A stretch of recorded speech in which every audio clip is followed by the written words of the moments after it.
তপ্ত রোদের মাঝেও চারপাশের শ্যামলিমা যেন প্রশান্তির পরশ বুলিয়ে দেয়। গাছের ছায়ায় ক্লান্তি ভুলে হারিয়ে যাওয়া যায় প্রকৃতির স্নেহের পরশে। এখানে শুধু গল্ফ প্রেমীরাই নয়, সাদা বকেরাও যেন প্রকৃতির মঞ্চে খেলায় মেতে ওঠে। সবুজ ঘাসের গালিচায় তার উড়াউড়ি করে এক অনন্য দৃশ্যের সৃষ্টি করে। আজ আমি আপনাদের নিয়ে যাব এই নয়নাভিরাম গল্ফ ক্লাবের অভ্যন্তরে, যেখানে প্রকৃতি আর খেলাধুলার এক অপূর্ব মেলবন্ধন ঘটে। চলুন একসাথে উপভোগ করি প্রকৃতির এই অপরূপ রূপ।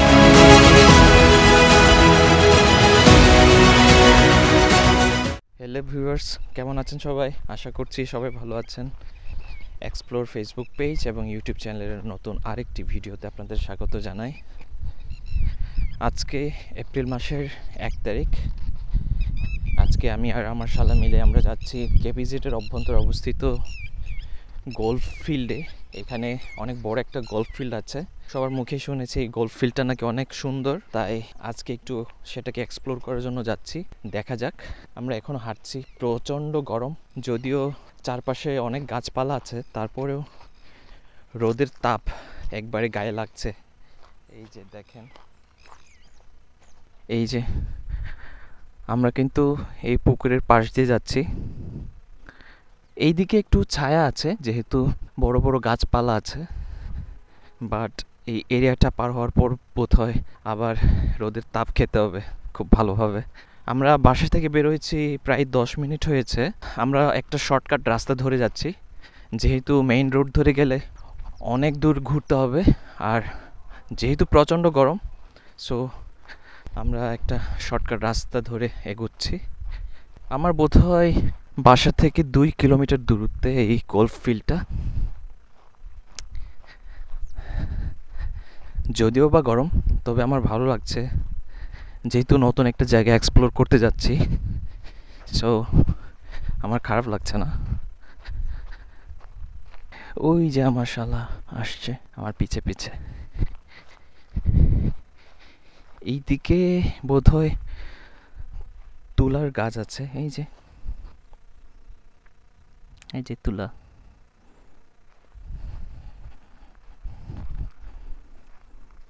এই যে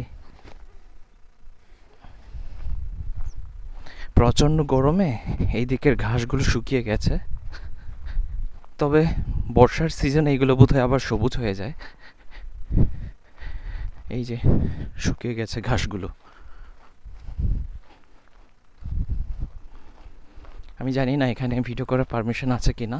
আমরা একটা রোড ধরে ভিতরে ঢুকে গেলাম।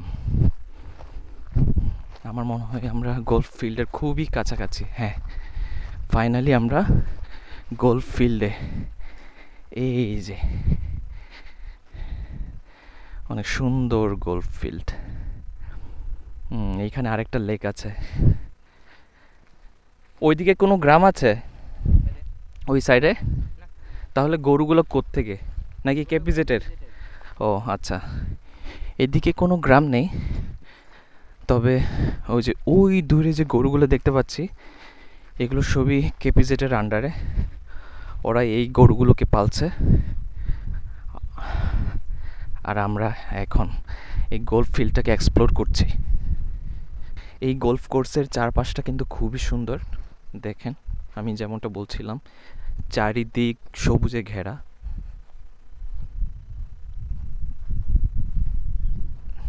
যদিও এখন শুকনো মৌসুম, তারপরেও কিন্তু ঘাসগুলো সবুজ সবুজ দেখা যাচ্ছে। বর্ষার সিজনে এগুলো আরও সবুজ হয়ে যাবে।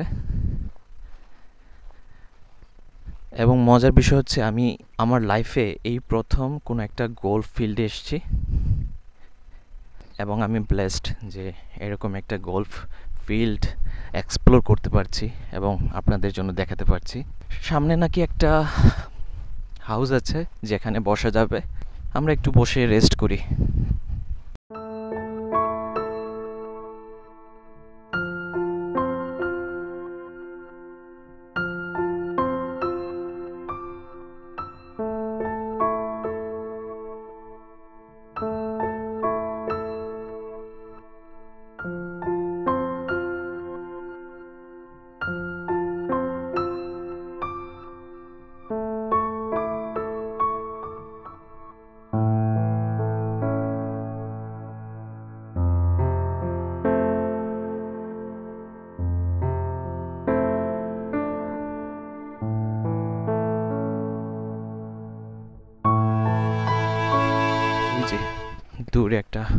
হাউস দেখতে পাচ্ছি।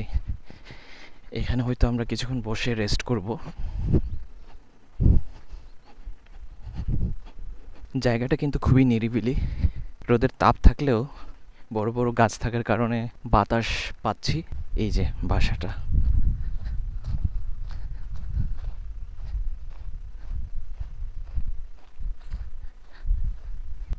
আমরা এই হাউসে কিছুক্ষণ রেস্ট নিয়েছিলাম। এখন আবার সামনে মুভ করি, দেখি এরিয়াটা কত বড়। এখানেও আরেকটা লেক দেখতে পাচ্ছি। আমি আশ্চর্য হয়ে যাই এটা ভেবে যে এখন শুকনো মৌসুম, এই পানিগুলো এখানে কিভাবে যে থাকে, কোত্থেকে আসে, যদিও বা মাটির ভেতর থেকে আসে, তারপরেও শুকে যায় না। এটা কিভাবে সম্ভব? গোল্ফ প্রেমীদের জন্য এরকম একটা লেক থাকাটা খুবই জরুরি। যারা গোল্ফ খেলেন তারা কিন্তু এইসব জিনিস খুবই পছন্দ করেন। পাশে লেক থাকতেই হবে। এটা কি হেলিপ্যাড নাকি? ও আচ্ছা, না জায়গায় জায়গায় এরকম গোল গোল জায়গা দেখতে পারতেছি। ওই পাশে আমরা আর না যাই, কারণ ওখানে অনেককে বসে থাকতে দেখছি। তারা আদৌ কারা সেটা তো জানি না। সো আমরা এখান থেকেই আবার পিছনে ব্যাক করি। এই পাশেও বিশাল জায়গা জুড়ে এই গলফ ফিল্ডটা। ওই যে ক্যামেরায় বোঝা যাচ্ছে কিনা জানি না, অনেক দূর পর্যন্ত গিয়েছে এই গলফ ফিল্ডটা। ওই যে, আর ওই পাশে হচ্ছে রোড। এই রোড দিয়েই গাড়ি আসা যাওয়া করে। আমরা এসছি এই দিক দিয়ে, যাওয়ার পথে আবার এই দিক দিয়ে ব্যাক করব। এই গলফ কোর্সটি মূলত কেপিজেডের অভ্যন্তরে অবস্থিত। কেপিজেড গলফ ক্লাব, যেটি অন্যতম গুরুত্বপূর্ণ একটি গলফ। এটি একটি 18 হোল গলফ কোর্স, যার চমৎকার সবুজ ফেয়ারওয়ে এবং ওয়েল মেনটেইন গ্রিনসের জন্য পরিচিত।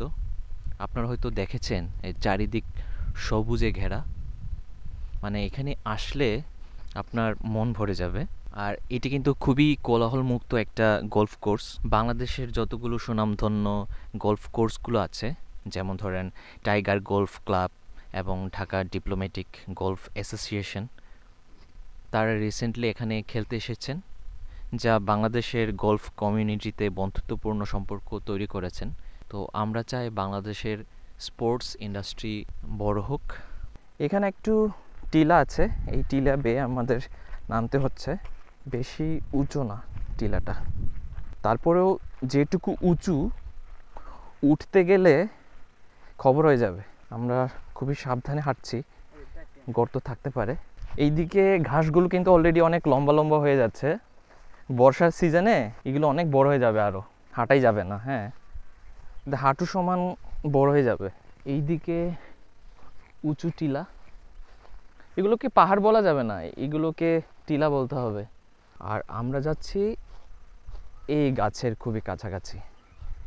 এখানে একটা বসার জায়গা আছে, এখানে বসবো কিছুক্ষণ, এরপর কিছু ছবি তুলব। আমরা কিছুক্ষণ গাছের নিচে বসে রেস্ট নিলাম, এখন আবার সামনে মুভ করছি। অ্যাকচুয়ালি সবুজের সান্নিধ্য পাওয়াটা কিন্তু চারটিখানি কথা না। আমরা যারা ঢাকা শহরে চার দেয়ালের মধ্যে বসবাস করি, সবুজের সান্নিধ্য আমরা সাধারণত পেয়ে থাকি না। যেহেতু এখানে এসছি, একটু সময় কাটাতে ভালো লাগছে। এই যে দেখুন চারপাশ সবুজে ঘেরা চারপাশ। ওই দূরে একটা গাছ দেখতে পাচ্ছি, এই গাছটা পড়ে গেছে। আমার যতদূর ধারণা এই গাছটা হাতি ভেঙে ফেলেছে। দেখুন শিকড় উপরে পড়ে গেছে, তা না হলে এখান থেকে গাছ পড়ে যাওয়ার কোনো সম্ভাবনাই নেই। এটা নিশ্চয়ই হাতি ভেঙে ফেলেছে গাছটা। জায়গায় জায়গায় এরকম পিলার বসানো দেখতে পাচ্ছি, এটা অ্যাকচুয়ালি কেন দেওয়া জানি না। যদি জেনে থাকেন তাহলে জানাবেন কমেন্ট বক্সে। অনেক দিন পর লজ্জাপতি গাছের সন্ধান পেলাম। এই যে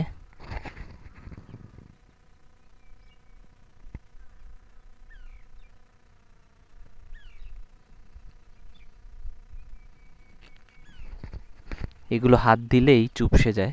আগে প্রচুর দেখা যেত গ্রামে গেলে, এখন দেখাই যায় না। আচ্ছা, আমরা এখন আসছি একটা গাছের নিচে।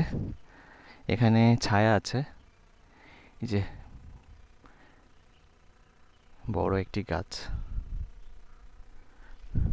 আর এই পাশে হচ্ছে এই গাছ ঘেঁষে একটা লেক গেছে, এটাও প্রাকৃতিক লেক। ওই যে ওই দূরে একটা গেস্ট হাউস দেখতে পাচ্ছি, ওইদিকে একটা গেট ছিল আমরা, বাট ওই দিক দিয়ে কারো পারমিশন নেই ঢোকার, শুধুমাত্র যারা পারমিটেড তারাই ঢুকতে পারে ওই দিক দিয়ে। আমরা ওইটার পাশে একটা রাস্তা ছিল, ওই রাস্তায় দিয়ে এই গলফ কোর্সে এসেছি। আর এইখানে একটা রাস্তা আছে, এদিকে বোধহয় গাড়ি আসা যাওয়া করে, যারা গলফ খেলতে আসেন তারা হয়তো এখানে গাড়ি দিয়েই মুভ করে থাকেন। সবুজে মোড়ানো চারপাশ, খুবই ভালো লাগছে।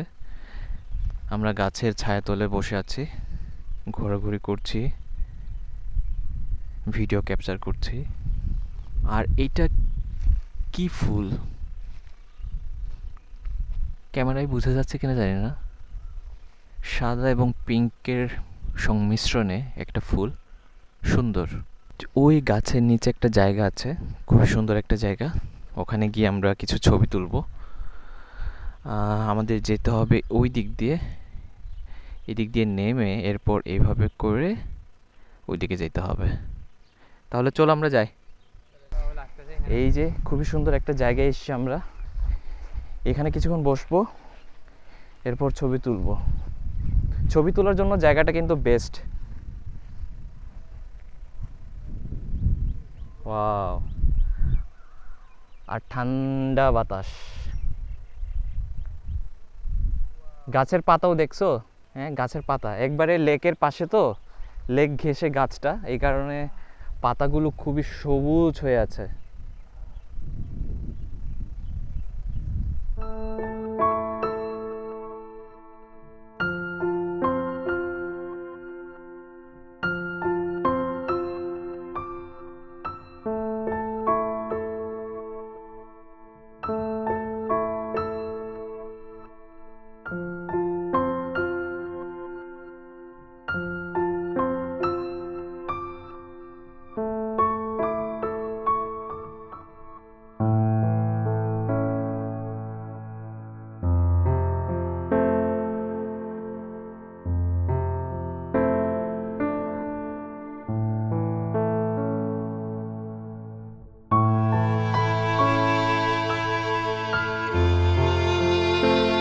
ফল, বাট ভিতরে কি কোনো, এই ফলটা কি খাওয়া যায় কিনা জানি না,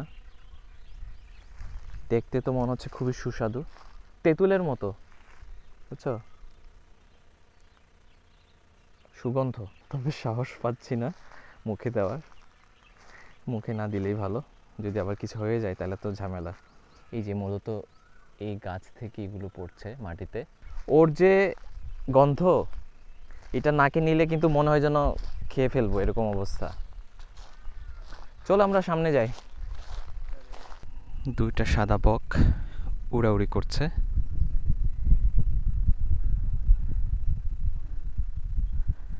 শহরে তো আমরা বকের সন্ধান পাই না, গ্রামে গঞ্জে আসলে দেখা যায়। গলফ ফিল্ডটা এক্সপ্লোর করা ডান, আমরা এখন বাসায় ব্যাক করছি। প্রচণ্ড গরম, থাকা যাচ্ছে না, যদিও বা বাতাস আছে, তারপরও যেহেতু একবারে খোলা মাঠ, সো প্রচণ্ড গরম লাগছে, তাই এখন প্ল্যান করলাম বাসায় চলে যাব। তাই একটু শেষবারের মতো আপনাদের জন্য বেশ কিছু ফুটেজ নিচ্ছি, আপনারা এনজয় করতে থাকুন।